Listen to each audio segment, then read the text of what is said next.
this church done, we gotta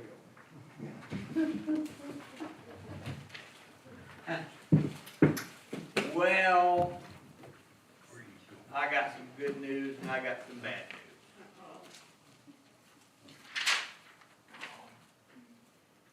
So you want a day off? Well, let's take a look at exactly what you're asking for. There are 365 days per year available for work. There are 52 weeks per year, which you already have 2 days off per week. That leaves 261 days available for you to work. Since you spend 16 hours each day away from work, you've used up 170 of those days, leaving you only 91 days available to work. You spend 30 minutes each day on coffee break. That accounts for 23 days each year, leaving you now only 68 days available for work. Within 1 hour, you have a 1 hour lunch period every day.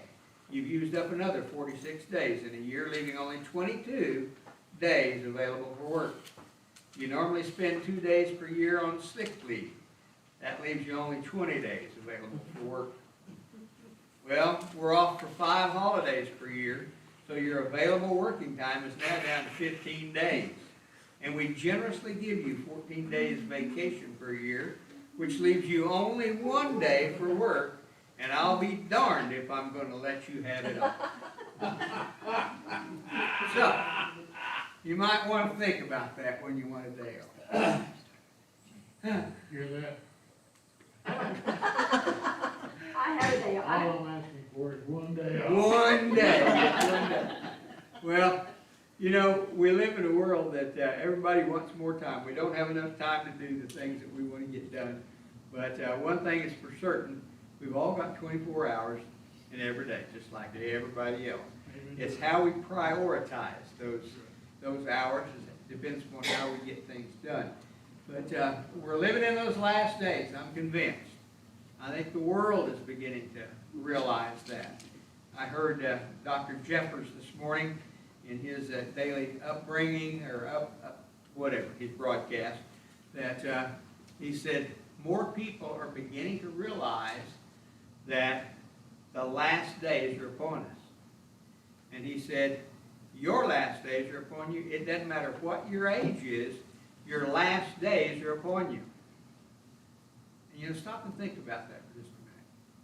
We're not promised anything. We don't know how long we're going to live. We have no idea when Jesus is coming back. So we are definitely living in the last days, whether we meet him here on the earth or on the way up, or when we get there, the last days are upon each and every one of us, and we need to live our lives like those last days matter. So you want a day off?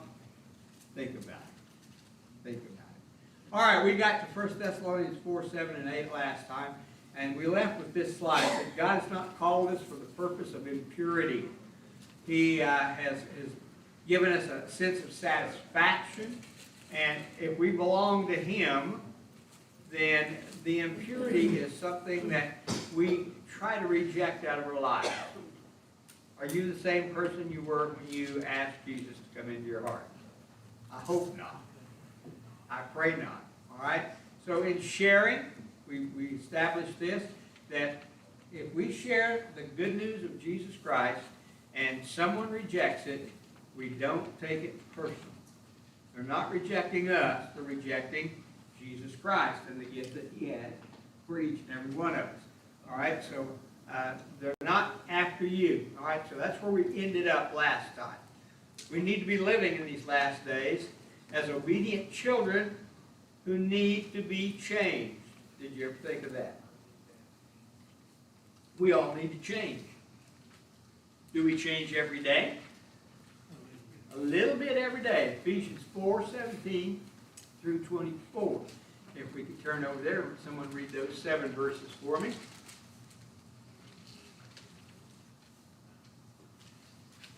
This I say therefore, and testify in the Lord, that you should no longer walk as the rest of the Gentiles walk, in the futility of their mind, having their understanding darkened, being alienated from the life of God because of the ignorance that is in them because of the blindness of their heart, who being past feeling have given themselves over to lewdness, to work all uncleanness with greediness, but you have not so learned Christ.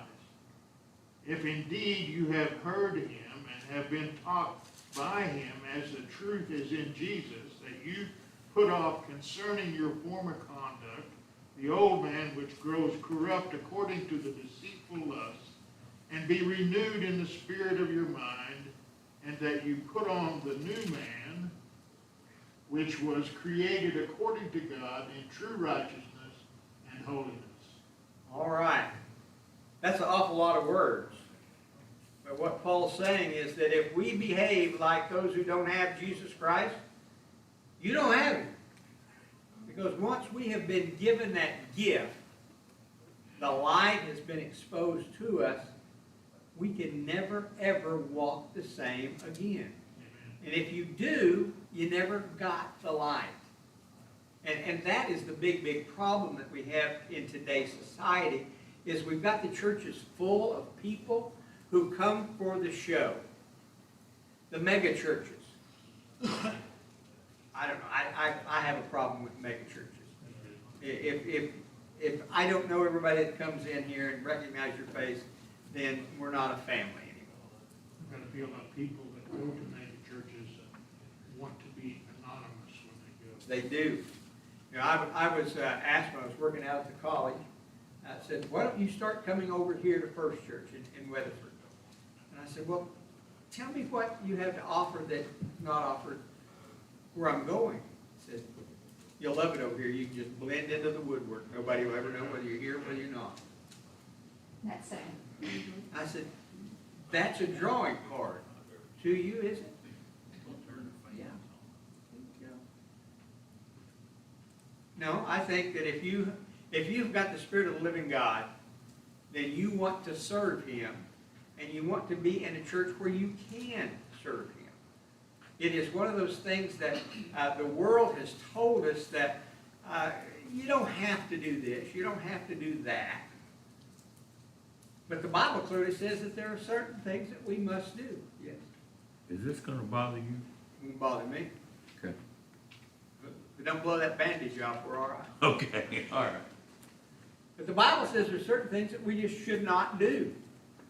That we should put on the likeness of God and we should leave it on. That there's no taking it on and off. No taking it on and off. So we need to be aware of that. We need to live as obedient children in love for one another. Now that seems to be a problem. You know, Don, I love you, but I don't really like you. Is there a difference between love and like?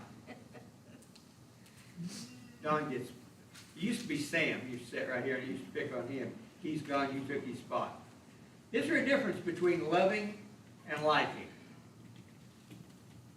I think there's a difference, but I don't know if I can define it. Okay. Well, if I like you, it doesn't matter really what you do, I'm going to still like you, right? But if I love you, I'm going to defend you. I'm going to defend you. There's this little story that said, somebody I like, I will visit in prison. Someone I love, I'll be in the cell with you in prison. So love just a little bit higher. It's just a little bit deeper commitment, isn't it? Yeah, it's there. So I can like you without really loving you.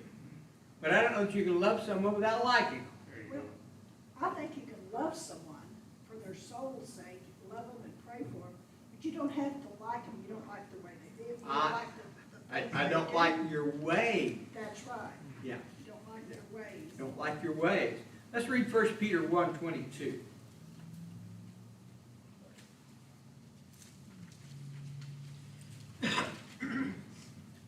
Since you have purified yourselves by your obedience to the truth, so that you show sincere brotherly love for each other. From a pure heart, love one another constantly. All right, constantly. New version says fervently, but that's what it means, constantly. I love my wife constantly. Doesn't mean that I don't get mad at her, but I love her. And you know what? That's the way that we should love one another. In Christ's love. Christ loved me so much that he went to the cross for me. He didn't like what I was doing, but he paid the price for it, did he not?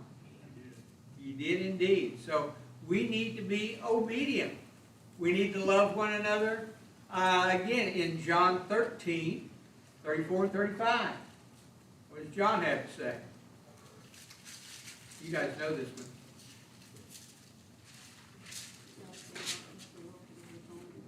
A new commandment I give unto you. How will we know? Read it out, some other version. I've got the New American Standard up here.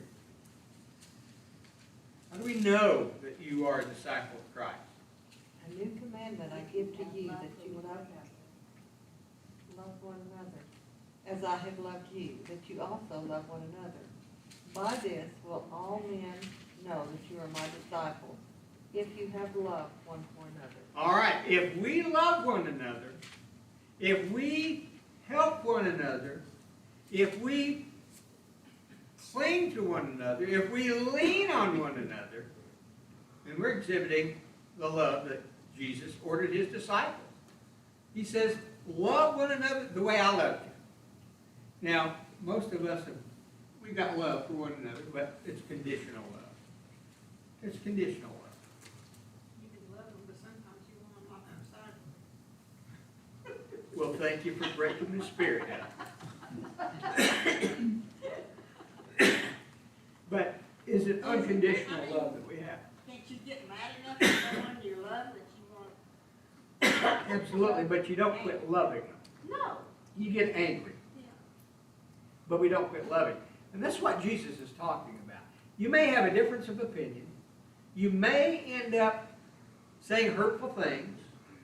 You may end up regretting some of your actions. But the love needs to remain. The love needs to remain. I don't know anybody, any member of this church, anywhere, that if you didn't call any one of us, we wouldn't be there to help you. That is love. That's what love is all about. Amen. Now we can fuss amongst ourselves, and we do. But don't let somebody else come in and start fussing with us. Because you're going to mess with all of us. And that's what love is. That's what brotherhood is. It is that unconditional love. I may not agree with everything, but I will defend you. I'll defend you. And that's what Jesus said. All right, let's go to John 15:12. John 15:12. This is my commandment, that you love one another as I have loved you. All right. Merely a suggestion, really.